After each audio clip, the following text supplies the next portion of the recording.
আপনাদের সাথে আছি তৌফিকা রহমান। প্রিয় দর্শক শ্রোতা, শহীদ বুদ্ধিজীবীদের প্রতি শ্রদ্ধা জানিয়ে শুরু করছি শুভ সন্ধ্যার আজকের আয়োজন। আজ শুভ সন্ধ্যায় থাকছে আগামীকাল ঢাকায় এনটিভি হাইলাইটস এবং শহীদ বুদ্ধিজীবী মনির চৌধুরীর ছেলে আসিফ মুনিরের সঙ্গে আলাপচারিতা। প্রথমেই আগামীকাল ঢাকায়।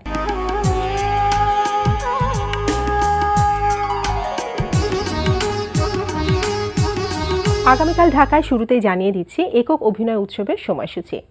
ইন্টারন্যাশনাল থিয়েটার ইনস্টিটিউট বাংলাদেশ কেন্দ্র ও বাংলাদেশ শিল্পকলা একাডেমির আয়োজনে বাংলাদেশ শিল্পকলা একাডেমিতে অনুষ্ঠিত হচ্ছে দ্বিতীয় ঢাকা আন্তর্জাতিক একক অভিনয় উৎসব। উৎসব চলবে 15 ডিসেম্বর পর্যন্ত। এবার চলতে থাকা প্রদর্শনীর সময়সূচি। ঢাকা বিশ্ববিদ্যালয়ের জয়নুল গ্যালারিতে অনুষ্ঠিত হচ্ছে কারুশিল্পী হৃদি আড্ডোরার কারুনন্দন শিরোনামে একক কারুশিল্প প্রদর্শনী। প্রতিদিন সকাল 10টা থেকে রাত 8টা এই সময় প্রদর্শনী চলবে 16 ডিসেম্বর পর্যন্ত।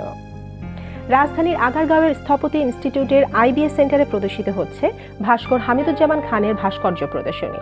দুপুর 12টা থেকে সন্ধ্যা 6টা এই সময় প্রদর্শনী চলবে 7 জানুয়ারি পর্যন্ত। ধানমন্ডির গ্যালারি 21-এ প্রদর্শিত হচ্ছে শিল্পী ওয়াকিলুর রহমানের ছাপচিত্র প্রদর্শনী ডিপ প্রিন্ট। প্রদর্শনীতে শিল্পীর 38টি শিল্পকর্ম স্থান পেয়েছে। প্রতিদিন দুপুর 12টা থেকে রাত 8টা এই সময় প্রদর্শনী চলবে 16 ডিসেম্বর পর্যন্ত। আজ 14 ডিসেম্বর শহীদ বুদ্ধিজীবী দিবস। 1971 সালের 25শে মার্চের কালো রাত থেকে বুদ্ধিজীবীদের হত্যা শুরু হয়। 14 ডিসেম্বর পাকিস্তানি হানাদার বাহিনী ও তাদের দোসর রাজাকার আলবদর বাহিনী পরিকল্পিতভাবে এদেশের সর্বোচ্চ সংখ্যক বুদ্ধিজীবীদের হত্যা করে। দেশের এই বরেণ্য সন্তানদের স্মরণে স্বাধীনতার পর থেকে 14 ডিসেম্বর দিনটি শহীদ বুদ্ধিজীবী দিবস হিসেবে পালিত হয়ে আসছে। এবার এনটিভি হাইলাইটস।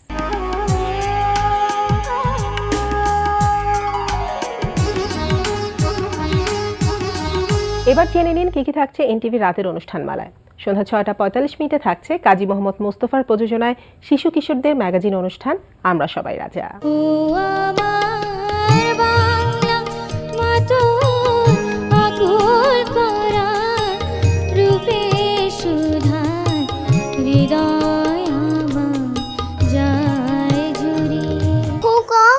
তুই কবে আসবি? কবে ছুটি? চিঠিটা তার পকেটে ছিল। রাত 8:20 দেখবেন আবু রায়হান জুয়েলের পরিচালনায় রান্না বিষয়ক অনুষ্ঠান টুডেস কিচেন। রাত 9টায় প্রচার হবে ওয়াহিদুল ইসলাম শুভ্রর প্রযোজনায় অনুষ্ঠান স্টাইলস অ্যান্ড ট্রেন্ডস।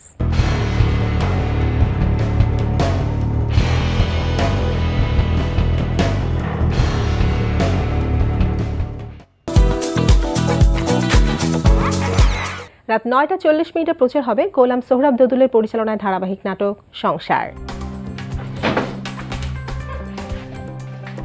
দাঁড়া, কি? আচ্ছা, আমি তো তোকে একটা কথা বলতে এসেছিলাম, তাই না? সেটা বল। রাত 11:30 রয়েছে ইমরাউল রাফাতের পরিচালনায় ধারাবাহিক নাটক তরুণ তুর্কি। আচ্ছা, এলাকার এই যে ছোট ছোট বাচ্চাগুলা এরা এখন কোথায় খেলবে? একটা জায়গাও তো নেই তাদের। আসলে তোরা যে এলাকাটার কথা বলছিস ওটা এখন স্বপ্ন। রাত 12:10 থাকছে টক শো রণাঙ্গনের দিনগুলি।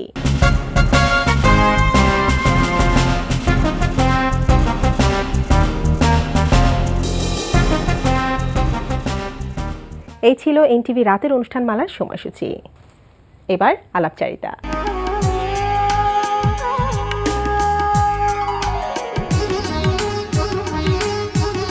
আজ 14 ডিসেম্বর শহীদ বুদ্ধিজীবী দিবস।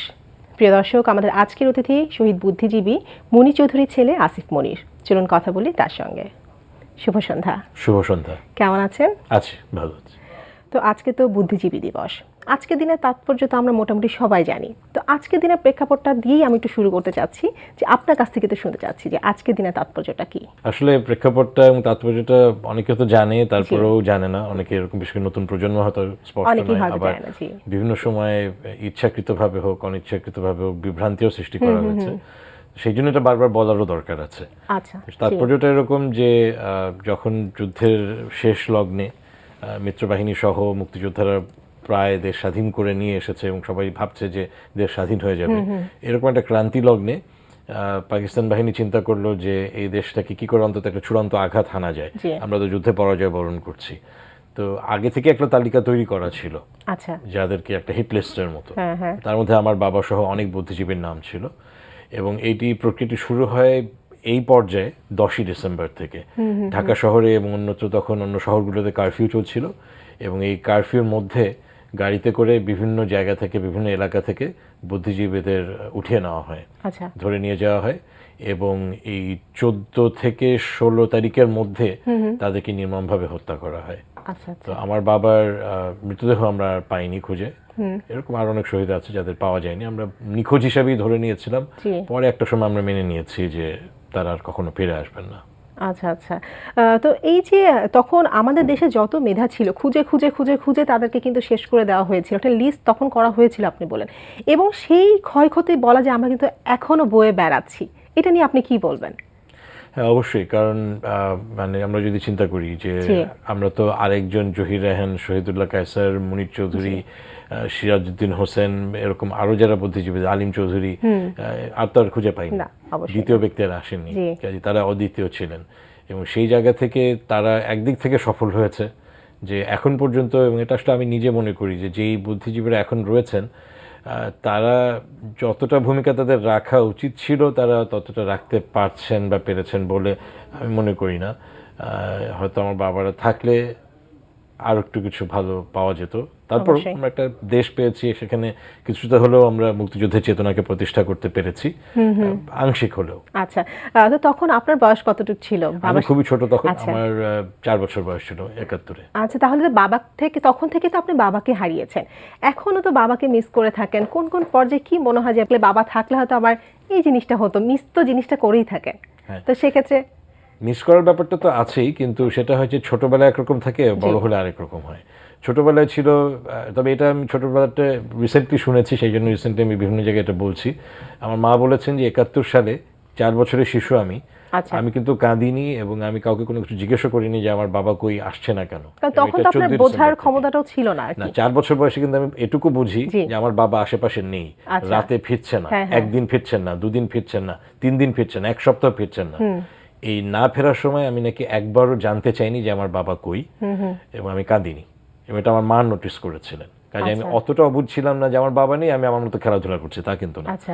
কিন্তু তারপরে যখন আরেকটু বড় হয়েছি 72-73 সালে, তখন অবশ্যই আমি স্কুলে যাওয়া শুরু করেছি, এবং তখন থেকে একটা শূন্যতা তো ছিলই অবশ্যই, এবং মানে নেই যে সেই জিনিসটা জানি, শূন্যতার জায়গাটা এরকম ছিল যে আমার মনে হচ্ছে জিনিসটা আনফেয়ার, কেন আমার বাবা কি দোষ করেছিলেন যে কারণে উনি নেই।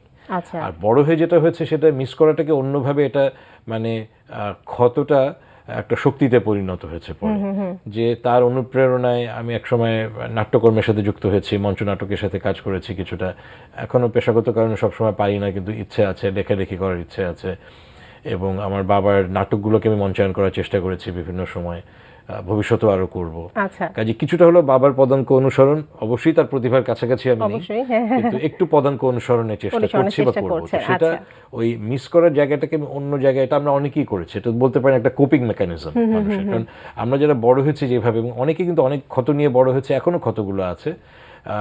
বিদেশে যেরকম থাকে যে ওই যে বলে যে পোস্ট ট্রমাটিক স্ট্রেস ডিসঅর্ডার, যে একটি কষ্টের পরে ধাক্কাটা সামলানোর জন্য কিন্তু অনেক সময় মানসিকভাবে অনেকে বিভ্রান্ত হয়ে যায় বা বিভিন্ন রকম কষ্টের মধ্যে থাকে।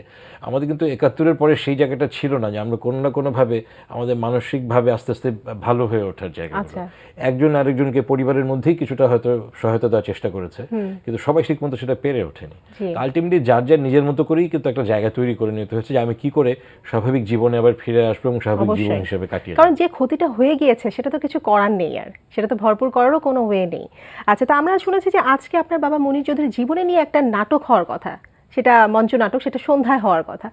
এটা কিছুদিন আগে প্রথম মঞ্চায়ন হলো, থিয়েটার অঙ্গন নামে একটি নাটকের দল, এটি উত্তরা ভিত্তিক একটি নাটকের দল, এবং আমার খুব ভালো লেগেছে যে তারা এই প্রথম বাংলাদেশে মুনির চৌধুরীর জীবনী ভিত্তিক একটি নাটক হয়েছে।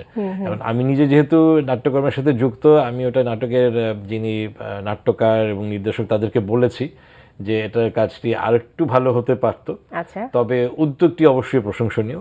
এবং প্রথম যে প্রদর্শনী হয়েছে কিছুদিন আগে, সেটি আমরা আমার মাকে নিয়ে গেছিলাম, আমার মেজো ভাইয়ের স্ত্রী এবং আমরা নাটকটা দেখেছি এবং নাটকটা দেখার সময় মাঝে কোনো একটা পর্যায়ে আমাদের সবার চোখে পানি চলে এসেছিল। নাটকে মনিচৌধুরীর জীবনে কোন কোন দিকগুলো আপনার ফুটে তোলা হয়েছে?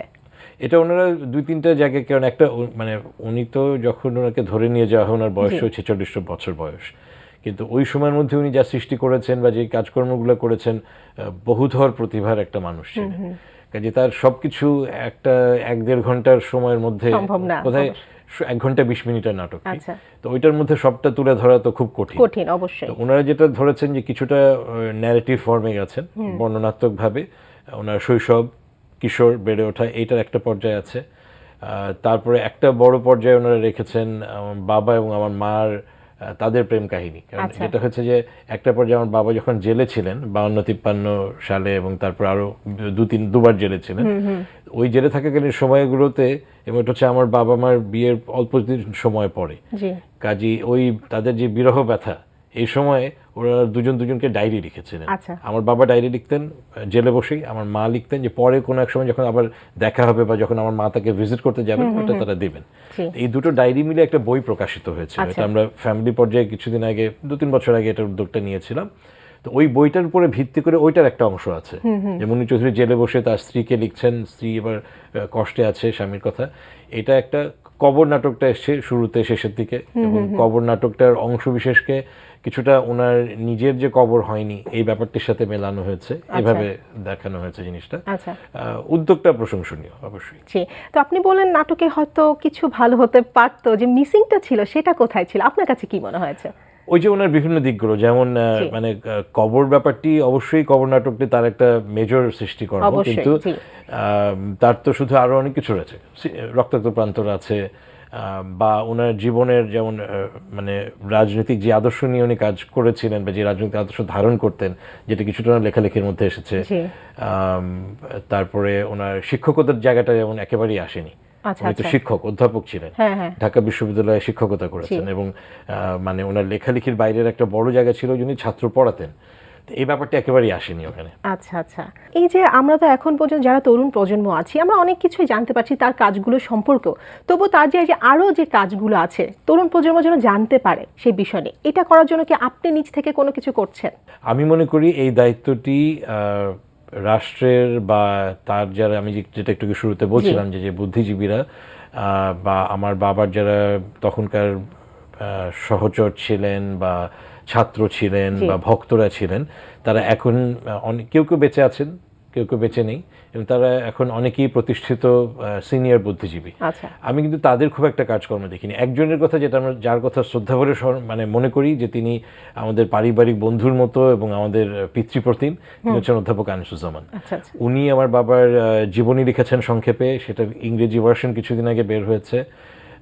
উনি রচনাবলী সম্পাদনা করেছেন, আমার বাবার যত লেখা 4টা খণ্ডে নিয়ে এসেছেন। পরে গত কয়েক বছরের মধ্যে বিভিন্নভাবে এটাকে সংকলিত করা হয়েছে, যেমন মনিচৌধুরীর নাট্য সমগ্র, মনিচৌধুরীর প্রবন্ধ সমগ্র, এরকম বিভিন্ন পাবলিশাররা বের করেছেন। কিন্তু এই একটি ব্যক্তির কথা আমি বেশি স্মরণ করতে পারি, যিনি অন্তত লেখালেখি এবং সময় দিয়ে মনিচৌধুরীর কাজগুলোকে অন্যদের কাছে নিয়ে যাওয়ার চেষ্টা করেছেন। আর এর বাইরে কিছুটা তার নাটকের নিয়ে কাজ করেছেন, আমার ফুপারা রামেন্দ্র মজুমদার ওনাদের নাটকের দলে কিছু কাজ করেছেন।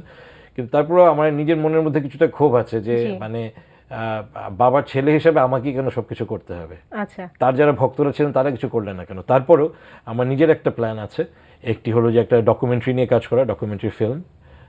আরেকটা হচ্ছে যে সেটা অলরেডি মানে কিছু বন্ধু বান্ধব যারা ডকুমেন্টারি ফিল্ম নিয়ে কাজ করে তাদের সাথে কথাবার্তা চলেছে, সেটা বলে রাখলাম যাতে করে এই উদ্যোগটি আর কেউ না আগে অন্তত আমি বলতে পারি যে আমি নেওয়া শুরু করেছিলাম। আরেকটি হচ্ছে যে একটা স্মারক গ্রন্থ, যারা মনিচৌধুরী সম্পর্কে বিভিন্ন সময় লিখেছেন, বা দেশের বাইরে যখন উনি ছিলেন, উনি হার্ভার্ডে যখন ভাষাতত্ত্বের উপরে মাস্টার্স করছিলেন 1956 সালে, সেই সময় ওখানে তার সহচর যারা ছিলেন এনারা এখনো অনেকে বেঁচে আছেন, এবং তাদের কাছ থেকে চিঠির মাধ্যমে, এখন নতুন প্রযুক্তি ব্যবহার করে ইন্টারনেটে ইমেইলের মাধ্যমে, ফেসবুকের মাধ্যমে যোগাযোগ করে তাদের বিভিন্ন জনের লেখা কিছু আমি নিজে সংগ্রহ করেছি। এখন বেঁচে নেই এরকম অনেকের লেখা অলরেডি আছে, আবু হান্না মোস্তফা কামাল থেকে শুরু করে অনেকেরই। এগুলোকে একটা জায়গায় নিয়ে এসে একটা স্মারক গ্রন্থ, এটা আমার করার পরিকল্পনা আছে। এটা অলরেডি কিছু আলাপ আলোচনা হয়েছিল, এটা সম্পাদনার কাজটি করবেন রামদু মজুমদার এবং এখানে উপদেষ্টা হিসেবে অধ্যাপক আনিসুজ্জামান, আর আমি এটার সমন্বয়ের কাজটা করার কথা। আচ্ছা, আচ্ছা। আমি মাঝে যেহেতু ঢাকায় ছিলাম না অনেকদিন, কাজটি করতে পারিনি, কিন্তু এটা অচিরেই আমি এই কাজটা হাতে দিচ্ছি। আচ্ছা, তো সেক্ষেত্রে আপনার বাবা মুক্তিযোদ্ধা আছে, এছাড়াও আরও যারা বুদ্ধিজীবী আছেন তাদেরকে নিয়েও আমরা যেন সবাই জানতে পারে, যারা তরুণ প্রজন্ম, যারা স্কুল কলেজের ছাত্রছাত্রীরা, এটা করার জন্য কোনো পরিকল্পনা চলছে কিনা এই বিষয়ে কিছু বলবেন। তবে যেটা দরকার যে একটা হচ্ছে যে আমাদের এখনকার প্রজন্ম তো কিছুটা, আমরা কিছুদিন আগে বলতাম ডিজুস জেনারেশন, এখন ফেসবুকে সেলফি জেনারেশন, কিন্তু বই পড়ার অভ্যেসটা ছেলেমেয়েদের মধ্যে নেই। মানে আমি যেই বয়সের, আমি কিন্তু দুইটা জায়গা থেকে এসেছি। আমি হাতে বই নিয়ে পড়েছি, এখন আবার আমি ইন্টারনেটও ব্যবহার করছি, কিন্তু এখনকার জেনারেশনে হাতে বই নিয়ে পড়ার অভ্যেসটা নাই। এবং এটা আমি মনে করি যে এগেন এই দায়িত্বটা কিন্তু বড়দের, বাবা মাদের। বই না পড়লে তারা জানতেও পারবে না যে কারা ছিলেন, তাদের জীবনী সম্পর্কে তো জানা উচিত। এক্স্যাক্টলি। এবং আমি সরাসরি বলতে পারি যে যদি আমার বাবা বা বুদ্ধিজীবীদের সম্পর্কে কেউ জানতে চান, পড়তে চান, অ্যাভেলেবল বইপত্র আছে। তবে এটার পাশাপাশি যেটা হওয়া দরকার যে নতুন প্রযুক্তিকে ব্যবহার করেও সেখানেও তাদের লেখাগুলো নিয়ে আসা। অবশ্যই। যেমন ইন্টারনেট বেসড, বা হতে পারে যে তাদের লেখালেখির উপরে ব্লগ হতে পারে, নেটে খুব বেশি কিছু পাওয়া যায় না। তারপরে এখন যদি ই বুকের কথা চিন্তা করা যেতে পারে, অডিও বুকের কথা চিন্তা করা যেতে পারে, যেমন চৌধুরীর নাটক নিয়ে অডিও ক্যাসেট না, অডিও বুক হতে পারে এখনকার নতুন প্রযুক্তিতে। তো সেই জিনিসগুলো হলে হয়তো ওই ইন্টারঅ্যাক্টিভ জায়গাটাও থাকবে, যেখানে এখনকার একদম যারা কম্পিউটার ভিত্তিক সিনেমারা তারাও কিছুটা লাভবান হবে। তবে আমি আবারও মনে করি যে বাবা মাদের, এবং আমি অনুষ্ঠানে যারা এখন দর্শক আছেন তাদেরকে বলতে চাই যে তারা একটু সচেতন হওয়া উচিত ছেলেমেয়েদের দিকে, যে ছেলেমেয়েরা যা ইচ্ছে নিজেদের মতো করবে, শুধুমাত্র স্মার্টফোন টেপাটিপি করবে আর ফেসবুক ঘোরাঘুরি করবে, এটা করে সময় নষ্ট করলে ভবিষ্যতে কিন্তু তাদের যে চিন্তার যে স্ফুরণটা হওয়া দরকার সেটা হবে না। আমি চেষ্টা করেছি একসময় ছোটবেলায় পড়াশোনা করতে, এবং অনেকে বলেন যে আমি গুছিয়ে কথা বলতে পারি, এটা কিন্তু আমার নিজের ফুল ক্রেডিট আমি মনে করি না।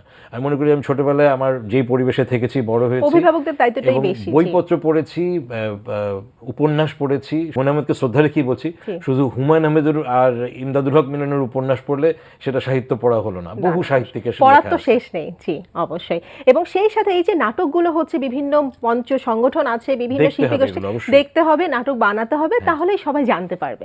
সেই আর কি। কথা বলে অনেক ভালো লাগলো। শুভ সন্ধ্যা আসার জন্য অনেক অনেক ধন্যবাদ। ধন্যবাদ, এবং দর্শকদেরকেও ধন্যবাদ আজকে সন্ধ্যায় আমাদের সাথে থাকার জন্য। প্রিয় দর্শক, কথায় কথায় আমরাও চলে এসেছি অনুষ্ঠানের শেষ প্রান্তে। আমাদের সঙ্গে যোগাযোগের ঠিকানা প্রযোজক শুভ সন্ধ্যা, এনটিভি, বিসিসি ভবন, 7 তলা, 102 কাজী নজরুল ইসলাম এভিনিউ, কারণ বাজার, ঢাকা 1215। আমাদের ইমেল অ্যাড্রেস shubhasandha@ntv.bd.com। প্রিয় দর্শক, এনটিভিতে সম্প্রচারিত সংবাদ অন্যান্য সকল অনুষ্ঠান দেখতে লগ ইন করুন www.ntvbd.com। সবাই ভালো থাকুন, নিরাপদে থাকুন। শুভ সন্ধ্যা।